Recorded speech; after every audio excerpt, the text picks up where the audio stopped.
What is up, everyone, and welcome to another Bitcoin market update. In these videos, you'll learn how to use technical analysis to forecast price movements in your favorite cryptocurrencies like Bitcoin, Ethereum, and others. Before I dive into the analysis, just a quick reminder that everything on this channel is for educational purposes only and is not intended as financial advice. Alright, so starting off with the monthly time frame. So since this monthly candle closed yesterday, we have pretty much just went up. So that's a really good sign for the bulls, but it's also important to be aware that this is a very bearish monthly candle close. So we have this rise in price right here coming off of our low that we set in June. And whenever we are looking for a high to be set, we should look for indications from the candlestick close to give us an idea if that is coming up soon. So you can see with these candles, it was very likely for us to continue the uptrend because we have this long-bodied white candle followed by another long-bodied white candle with a short upper wick of people taking profits. But then in the month of September, we have a different looking candle than what we saw in the previous 2 months. We have for the first time on this rise in price, we have a candle with a close below the open, and that's what's making it black on my screen. On yours, it might be red. It just means that the close of the candle, which in this case is at 43,831, was below the open, which is at 47,147. So that is giving us a bearish indication in conjunction with the longer upper wick of that monthly candle of people taking profits on the rise in price. So now if we are to make this our high, we need to break the low of that monthly candle, which is down here at about 39,487. So the only way that this will be invalidated as potentially being a high is if instead of going below this pink line here, we end up trading above and going above this one at 53K. Now it is possible that we could just trade up from here and go above that 53K level, but we need to keep in mind that that would be an appreciation of about 12 additional percent, which isn't too far-fetched of an idea considering today we're already up about 8%. So it is possible for that movement to occur. But because of the way this monthly candle looks, we need to take into consideration that that's more unlikely than likely. So I will be looking to see how this monthly candle closes, whether it be an inside bar or a drawdown to break this low, making this our high. So that's what I'm seeing on the monthly time frame. If we go down to the weekly time frame, we can see that what I've been talking about over the past several videos of us very likely forming a higher low on this drawdown in price in the weekly time frame in comparison to our previous low from July 19th has played out right here. So we drew down a total of 25%. Now the reason why I knew that we would form a higher low, or had a very good feeling that we would, is because of the magnitude of this rise in price. So we rose about 81% on this rise in price. So for us to go down after we form our high here on September 6th and go to a new lower low below this key low here, we would need to draw down about 45% in one go. And it's unlikely for that to occur because that's a very significant drawdown. We had that happen here, but that's only because of liquidations.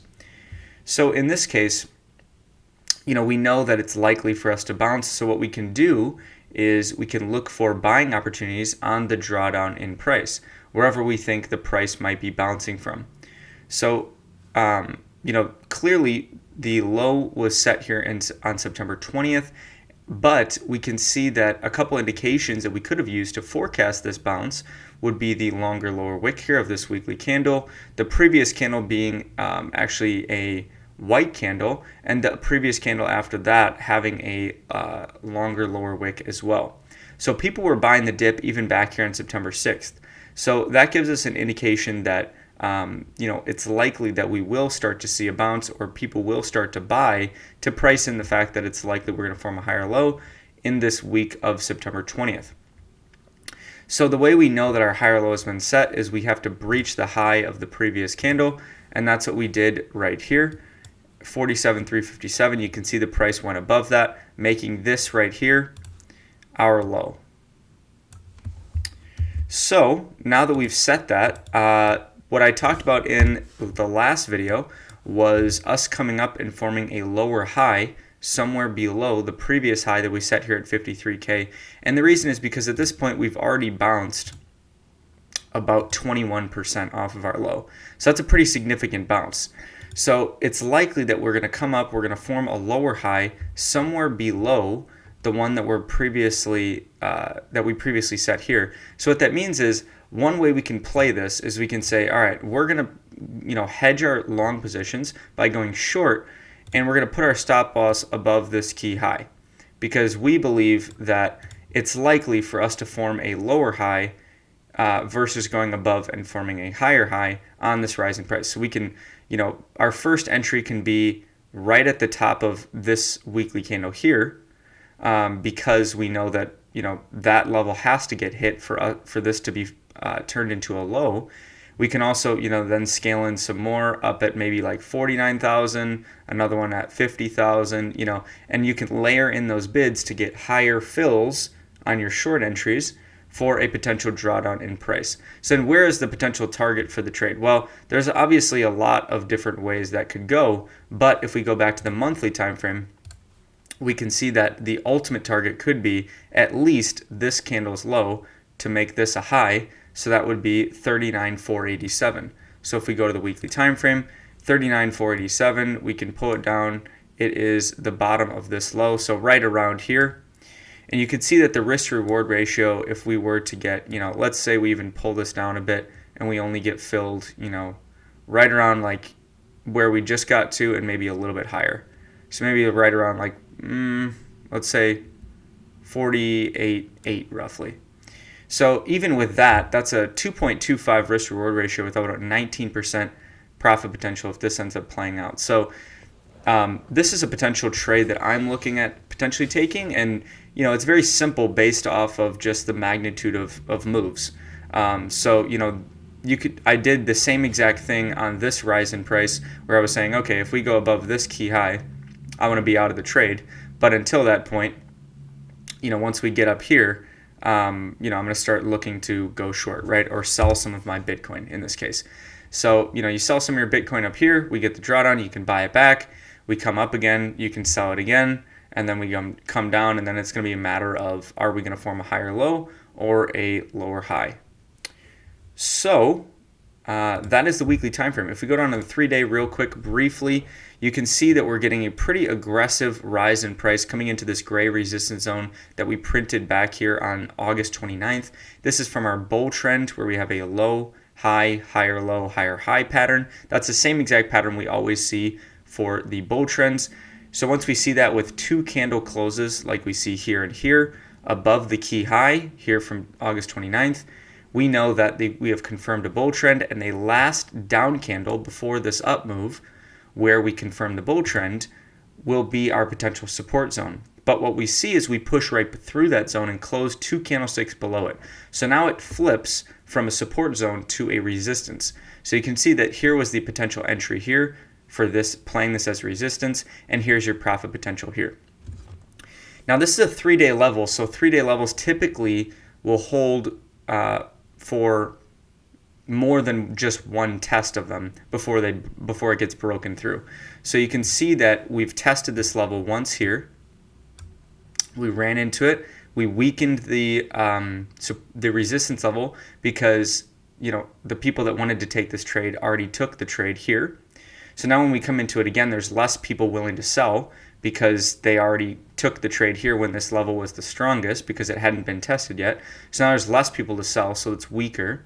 So let's say we get another test here and we come down and then we come into it again. Once we come into it again, there's less sellers again because they know that we've already tested this level twice, so they know it's weaker. So then maybe we go through this level on the 3rd test.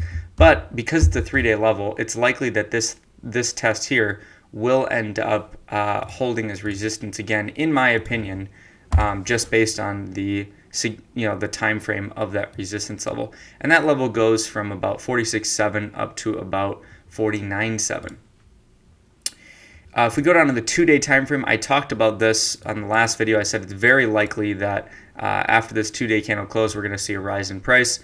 We saw immediately following the close of that candle about a 15% plus gain over the next 2-day candle here, which closes in about 7.5 hours. And the reason why I pretty much knew that was going to happen is because of these candlesticks here. So you see these longer lower wicks on all of these. This is signifying that on this drawdown in price, we're getting weaker and people are buying the dips. So every time we draw down to here, people bought the dip when we close back up here. We draw down to here, people bought the dip, we're back up here. Draw down to here, people bought the dip, we're back down to here. And then suddenly after that, we see the rise in price. So now if we get a candle close above this key high today and another 2-day candle close above this key high in the following 2-day candle, this candlestick right here will end up being our support zone for price. So that's what I'm going to be watching for in the coming days. Really the only support level that I care about right now. If we look at this from a 6-hour perspective, we have pushed above our yellow level right here. And we have turned that into a support zone for price. So if we return to that level, that will likely see a bounce. For right now, we are running into that gray resistance zone, and you can see that this candlestick is starting to look pretty bearish, and we could likely see a drawdown soon thereafter. Last thing I wanted to note was on the daily time frame. A lot of chop down here, so not much going on in terms of an established trend or anything like that. But if we look at this from a super guppy perspective, good news for the bulls is these didn't flip to be fully red before we saw this rise in price. So this super guppy could still flip back to being in the most bullish scenario as it was here in the coming days and weeks. So we need to take that into consideration. But because of those higher time frames, like we talked about the monthly and the weekly, having more of a bearish bias, this is just one factor of many, and it's less important than those factors because it's a lower time frame. From a pivot perspective, if we get a candle close above this pivot here, this will end up being a potential support zone for price on a retest, and that's at about 45.4. The next resistance level is up at about 51.4. So that's all I got for this one, guys. If you like this video, give it a like down below and subscribe for future educational content around cryptocurrencies and blockchain technology. And if you haven't already, check out our Telegram channel. You can find a link for that in the description below. This is where you can connect and talk with community members from over 15 different countries around the globe, all interested in cryptocurrencies similar to yourself. And we do weekly chats on Sundays where we discuss a variety of cryptocurrency related topics. We screen share some stuff, we walk through some DeFi apps and a variety of different stuff like that. So definitely check it out and join those, and I look forward to seeing you there. And until next time, onward and upward.